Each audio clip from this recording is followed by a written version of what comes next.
BNP নারীদের vote কম পাবে এই জিনিসটা বিএনপি বুঝতে পারছিল। এই যে টার্গেট করে মিথ্যা প্রোপাগান্ডা ছড়ানো, অ্যাটাক করা, নারী বিদ্বেষী কার্যক্রম করা, এইটা আদতে আসলে কাজ করে নাই। নতুন বাংলাদেশের কথা তো আমরা বলছি, নতুন বাংলাদেশের যেই রাজনীতিতে যে ডিজিটাল মাধ্যম শুরু হয়েছে, এই ডিজিটাল মাধ্যম আসলে সামনের দিনটাতে নিরাপদ হতে যাচ্ছে নাকি আরো ভয়ঙ্কর হতে যাচ্ছে? ধন্যবাদ আপনাকে। আমি জুবাইর বাবু ভাই যে কথাটা বলছিলেন নারীদের উপর অ্যাটাক বা নারী বিদ্বেষী আচরণ নিয়ে, আমি এটা বলি, নির্বাচনের ক্যাম্পেইন থেকে যদি আপনি দেখেন, নির্বাচনের ক্যাম্পেইন শুরু হওয়ার পর থেকে জামায়াতের বিভিন্ন জায়গায় জামায়াতের নারীদের উপর অ্যাটাক হয়েছে এবং নানান জায়গায় নারীদেরকে আটক করে বলেছে, তোরা বেটি মানুষ, তোরা কেন ক্যাম্পেইন করবি, তোরা রাজনীতি করবি কেন, যাই স্বামীর খেদমত কর। এগুলো বিএনপির পক্ষ থেকে করা হয়েছে। বিএনপির বিভিন্ন পর্যায়ের নেতারা, নেত্রীরা সারা দেশে অন্তত 50টার বেশি ঘটনা হয়েছে এরকম যে জামায়াতের নারীদের উপর সারা দেশে অ্যাটাক করছে। এবং শুধু অ্যাটাক করে নাই, অনেকের হিজাব নিকাব খুলে ফেলতে চাইছে, অনেকের হামলা করছে, মারছে, ইভেন ধারালো অস্ত্র দিয়েও আঘাত করেছে। সারা দেশে এভাবে নারী বিদ্বেষী, নারী গ্রাসরুট নারী পলিটিশিয়ানদের এগেনিস্টে বিএনপি সারা দেশে এই নারী বিদ্বেষী কার্যক্রম করছে। এবং এইটাকে টার্গেট করা হয় কি, এটাকে চিন্তা করা হয়েছিল, এটা একটা ফ্রাস্ট্রেশন থেকে আসছে। আমি বুঝি যে বিএনপি নারীদের ভোট কম পাবে এই জিনিসটা বিএনপি বুঝতে পারছিল। রাইট। ডাকসু নির্বাচনের পরে দেখা গেছে যে শিবিরকে নারীরা বেশি ভোট দিয়েছে, ছেলেদের হলের চেয়ে 3 গুণ বেশি ভোট মেয়েদের হলে পেয়েছে।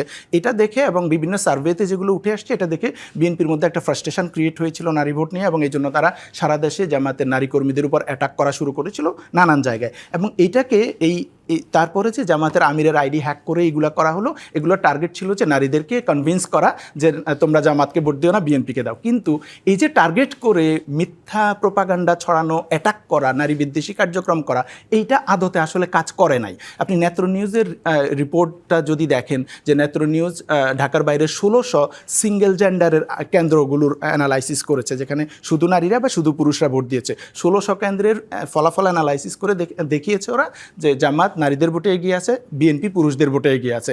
এবার নগদে পাচ্ছেন হেলিকপ্টার অফার, তাই কেনাকাটার পেমেন্ট নগদে করুন আর বুঝে নিন 2000 টাকারও বেশি ক্যাশব্যাক সহ হেলিকপ্টার রাইড। পেমেন্ট শুরু করুন আজই। এবং যেটা আগে থেকেই বিএনপি আজ করতে পেরেছিল এবং নারীদের এগেইনস্ট এইভাবে সারা দেশে ভয়ঙ্কর লেভেলের অ্যাটাক করা শুরু করেছিল। এই জায়গাগুলো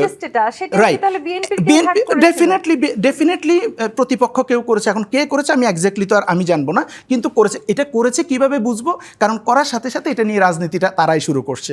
তো এইখানে এই যে নারী বিদ্বেষী আচরণ বা ফেক নিউজ ছড়িয়ে সোশ্যাল মিডিয়াতে ফেক কন্টেন্ট ক্রিয়েট করে এই ক্যাম্পেইন করা, এই জিনিসটা আসলে দিন শেষে কাজ করে না। এই জিনিসটা দিন শেষে কাজ করে নাই। তারা নারীদেরকে ভুলভাল বুঝাতে চেয়েছে, কিন্তু নারীরা দিন শেষে জামাতকে ভোট দিয়েছে। এই জায়গায় যদি আমি আসি, এখন আসেন যে আমি একটু শেষ করি, এই জায়গাটা আমি শেষ করি। আপনি বলছেন যে নারীদের উপরে বা পুরুষদের উপরে বা পলিটিক্যাল যে কোনো লিডারদের কমেন্টে বা ইভেন সোশ্যাল মিডিয়া কন্টেন্ট ক্রিয়েটরদের কমেন্টে নানান গালিগালাজ করা হয়। এইটা বাংলাদেশের একটা ওভারঅল সিনারিও। যে আপনি যদি বিএনপি পন্থী জুবাইর ভাই বলছেন, বাবু ভাই, যে ওনার কমেন্টে গালাগালি করে, আবার আমার ভিডিও ক্লিপ নিয়ে আমাকে অসংখ্য মানুষ গালাগালি করে, সেরকম ভিডিও আছে, আপনাদেরও থাকবে। আবার যদি আপনি পিনাকি ভট্টাচার্যের ওখানে যান, দেখবেন বিএনপির লোকজন সমানে গালাগালি করতেছে, জুবাইর বাবু ভাই এখানে আসলে হয়তো জামাত শিবিরের লোকজন গালাগালি করতেছে। এইটা বাংলাদেশের কমন আছে। জুবাইর বাবু ভাই একটা ভালো জিনিস বলেছেন যে বাইরে থেকে করা এবং ইন্ডিয়া থেকে অনেকগুলো ফেক ভিডিও অডিও ছাড়া হয়েছে। যে ইন্ডিয়াতে কারা আছে, ইন্ডিয়াতে আছে আওয়ামী লীগের লোকজনরা।